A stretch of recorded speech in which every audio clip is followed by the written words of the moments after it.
गायत्री घर में सबसे छोटी और सबकी लाडली थी। पहले माँ और फिर माँ की तरह ही प्यार करने वाली भाभी ने हमेशा ही उसे घर के कामकाज से दूर रखा। गायत्री की शादी पक्की हो गई थी, लेकिन उसका बचपना था कि जाने का नाम ही नहीं ले रहा था। गायत्री, खाना बन गया है, आओ जल्दी से खा लो। हाँ भाभी, आपके हाथ के गर्मा गर्म फुल्की खाकर तो मजा ही आ जाता है सच में। हाँ, जितने दिन इस घर में हो खा लो भाभी के हाथ के गरम गरम फुल्के। उसके बाद तो ससुराल में गरम फुल्के भूल ही जाना। वहाँ तो पहले सबको खिलाओ फिर खुद खाओ। क्या भाभी, अनुराग का इतना बड़ा बिजनेस है, काम करने के लिए एक नौकरानी नहीं लगा सकती क्या? मैं तो नहीं खा सकती ठंडी रोटियाँ, मैं तो वहाँ भूखी मर जाऊंगी, और मुझसे तो होता भी नहीं इतना ताम जाऊं। अरे बेटा, ये क्या बात हुई? अभी तो शादी भी नहीं हुई है और अभी से तू काम के लिए जी चुराने लगी। आप बस देखती जाओ भाभी, जाते ही सबसे पहले मैं अनुराग को समझाकर एक बढ़िया सी नौकरानी रखूंगी, फिर वो पकाएगी और मैं खाऊंगी, सारी टेंशन खत्म। गायत्री की बात सुनकर उसके बचपने पर नैना हंस देती है। समय पंख लगाकर उड़ जाता है और जल्दी ही गायत्री के ससुराल जाने का समय भी आ जाता है। माँ सावित्री और भाभी नैना भारी मन से अपनी लाडली गायत्री को विदा करते हैं। ससुराल में जाने पर कुछ दिन तो बड़े अच्छे गुजरे, क्योंकि गायत्री बस आराम कर रही थी और उसकी पसंद का अच्छा खाना उसे बिस्तर पर बैठे बैठे मिल रहा था। बेटा गायत्री, आज तुम्हें पग फेरे के लिए जाना है, वहाँ से आकर तुम घर के काम में हाथ बटा सकती हो। गायत्री अपने पति के साथ पग फेरे के लिए मायके आ गई थी। भाभी, इतने दिनों के बाद में आई हूँ, आज तो आप कुछ स्पेशल सा बनाकर खिलाई दो। सच्ची आपके हाथ के खाने की ना बहुत याद आ रही थी मुझे। अरे बेटा, अब तेरी शादी हो गई है, भाभी पर हुक्म चलाना बंद कर और रसोई में जाकर उसकी मदद करवा। तेरी भाभी इतना अच्छा खाना बनाती है, कुछ सीख ही ले उससे बेटा। माँ क्या है, 2 दिन के लिए बेटी आई है और आप उसे काम करने के लिए बोल रही हो? भाभी देखो ना। ठीक ही तो कह रही है गायत्री।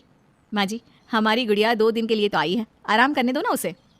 नैना बेटा, तूने सर पर चढ़ा रखा है इसे, देखना कल को ससुराल में काम करना पड़ेगा तो तारे दिखाई देंगे इसको। अरे माँ जी, मायके में ही तो बिटिया अपनी मनमानी कर पाती है, अब तो वैसे भी ये पराई हो गई है, अब कहाँ मिलेंगे इसे गर्मा गर्म फुलके। हाँ ठीक है, आज नहीं सुधरोगी तो कल भुगतोगी, मुझे क्या। गायत्री पग फेरा करके 2 दिन बाद अपने ससुराल लौट गई थी।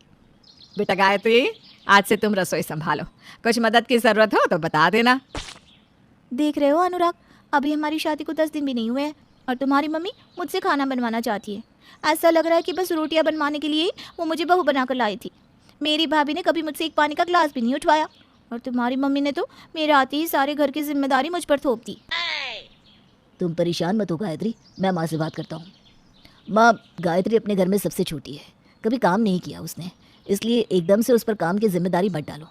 मैं एक काम करता हूँ, कोई मेड लगवा देता हूँ, प्रॉब्लम सॉल्व हो जाएगी। अरे बेटा, अब उसकी शादी हो गई है, काम से भागने से तो काम नहीं आएगा ना। और सुन अनुराग, ना तो हमने कभी नौकरों के हाथ का खाना खाया है और ना हम खाएंगे, समझा देना अपनी बीवी को। आप चिंता मत करो माँ, मैं उसे समझा दूंगा, खाना वो बना दिया करेगी बस। अगले ही दिन से घर के काम करने के लिए एक नौकरानी आने लगी, लेकिन गायत्री तो खाना भी नहीं बनाना चाहती थी। गायत्री बेटा, दोपहर का 1 बज रहा है, खाना कब बनेगा? वो माँ जी, मेरे सर में ना दर्द है, मुझसे तो खड़ा भी नहीं हुआ जा रहा। अच्छा ठीक है, तुम आराम करो, मैं रसोई देख लेती हूँ। अगले दिन, गायत्री बेटा 11 बज रहे हैं, खाने की तैयारी कर लो नहीं तो लेट हो जाएगा। गायत्री खाना बनाने रसोई में जाती है और टेढ़ी मेढ़ी 2-3 रोटियां बनाने के बाद जोर जोर से शोर मचाने लगती है। मेरा हाथ जल गया। माँ जी, मेरी उंगली जल गई है, अब मुझसे रोटी नहीं बनाई जाएगी। गायत्री की सारी चालबाजी रमा को समझ आने लगी थी। खाना बनाने के समय कभी वो सर दर्द का बहाना बनाती तो कभी हाथ दर्द का, कभी कहती चक्कर आ रहे हैं तो कभी हाथ जलने का बहाना कर लेती। रमा भी अब बहू की कामचोरी से तंग आ चुकी थी। एक दिन गायत्री की सास रमा सावित्री को फोन करती है। नमस्ते बहन जी, कैसा चल रहा है सब? ईश्वर की कृपा है बहन जी, सब बढ़िया है। आप सुनाइए, हमारी बिटिया ठीक तो है ना? हमारा तो आप पूछिए ही ना बहन जी, हम तो बड़ी दुविधा में हैं, अब क्या बताएं आपको। अरे हम आपकी समधी है, कोई समस्या हो तो बताइए ना। बहन जी, आपकी बहू को देखकर हम बड़े निश्चिंत हैं कि जिस घर की बहू इतनी सुघड़ है, बेटी भी बिल्कुल वैसी ही होगी, लेकिन यहाँ तो सब उल्टा पड़ गया है। गायत्री तो कोई काम को हाथ ही नहीं लगाना चाहती, उसकी जिद पर बाकी कामों के लिए हमने नौकर रख लिया है, लेकिन खाना तो घर की बहू बनाए तो ही सही है। रसोई में अन्नपूर्णा का वास होता है, रसोई में नौकर हाथ लगाए ये मुझे बिल्कुल पसंद नहीं। शुरू में तो कुछ दिन मैंने सोचा कि नई नई शादी है, थोड़ा घूम फिर लेने देती हूँ, इसलिए काम का दबाव नहीं दिया, लेकिन गायत्री तो सब छोड़कर बैठी हुई है। ना उसे सुबह का नाश्ते की परवाह रहती है, ना रात के खाने की। रोटी बनाने से तो वो ऐसे भागती है कि क्या बताऊं।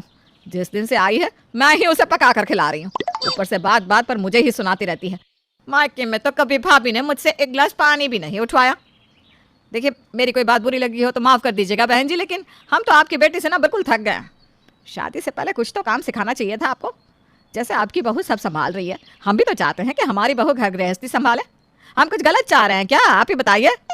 नहीं नहीं बहन जी, गलती आपकी नहीं गायत्री की है, और शायद हम सास बहू की भी। अब गलती सुधारने का समय आ गया है, आप चिंता ना करिए, मैं उसे सब समझा दूंगी।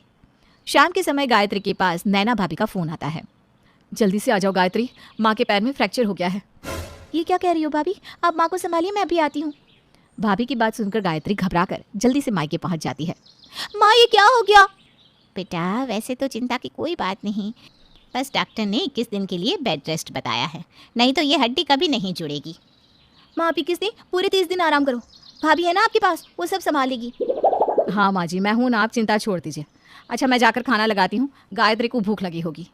नैना रसोई में जाती है, रोटी बनाना शुरू ही करती है कि तभी चक्कर खाकर गिर पड़ती है।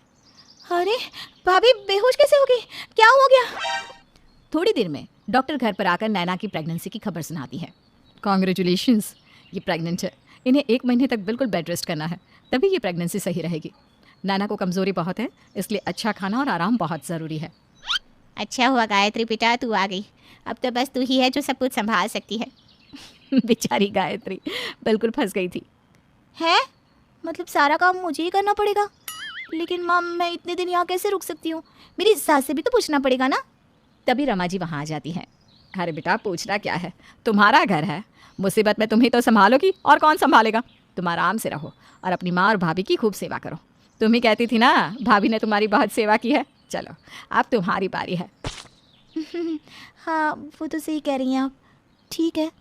गायत्री की सास रमा सावित्री और नैना से मिलकर लौट गई। इधर गायत्री आज पहली बार भाभी के बिना रसोई में घुसी थी। किसी तरह सबके लिए खाना बनाने के बाद अब झूठे बर्तनों का ढेर लग चुका था।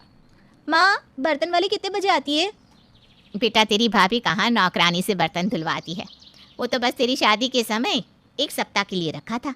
क्या बर्तन भी खुद ही धोने पड़ेंगे? बेचारी गायत्री तीनों टाइम खाना बनाती, बर्तन धोती, घर की साफ सफाई करती और फिर माँ को अपने हाथ से खाना खिलाती। इसी तरह 1 महीना बीत गया। जिस काम को करने में गायत्री को पहले घंटों लगते थे, वही काम अब वो आधे समय में कर लेती थी। 1 महीने के बाद माँ आज तुम्हारा प्लास्टर खुल जाएगा, बस यही दुआ मना रही हूँ कि तुम्हारा पैर बिल्कुल ठीक हो जाए। गायत्री की इतना कहती ही सावित्री अपने पैर से प्लास्टर हटाकर अपना पैर मोड़ कर दिखाने लगती है। मेरा पैर बिल्कुल ठीक है बेटा, चिंता ना करो। हाँ और मैं भी बिल्कुल ठीक हूँ। आपने अपने हाथ से प्लास्टर कैसे निकाल दिया माँ, ये क्या हो रहा है? तभी रमा भी वहाँ आती है। मैं बताती हूँ, तुम्हारी माँ और भाभी को कभी कुछ हुआ ही नहीं था, ये सब हमने मिलकर प्लान किया था। क्या इसका मतलब भाभी प्रेग्नेंट नहीं है और मैं इतना परेशान रही? मैंने 1 महीने तक इतना काम किया और आप लोग मजाक कर रहे थे। ये मजाक नहीं था गायत्री, ये तुम्हारे लिए एक सीख थी। तुम्हारी शादी के बाद हमें समझ में आया कि हमारे लाड़ प्यार के कारण तुम बिल्कुल हम पर डिपेंड हो गई हो। ससुराल में भी तुम मैनेज नहीं कर पा रही थी, इसलिए हमने अपने प्यार को ही अपना हथियार बनाया और तुम्हें 1 महीने में सब सिखा दिया। कितनी बेवकूफ़ थी ना मैं, जरा से काम के लिए अपना घर बिगाड़ने चली थी। मम्मी जी ने मेरी हर गलती और काम चोरी को बर्दाश्त किया। सॉरी मम्मी जी, आप लोगों ने जो भी किया मेरी भलाई के लिए किया। और हाँ अब ना मैं भी गर्मा गर्म फुल्की बनाना सीख गई हूँ। गायत्री की बात सुनकर सभी लोग खिलखिलाकर हंसने लगते हैं और गायत्री भी खुशी खुशी रमा के साथ अपने ससुराल लौट आती है।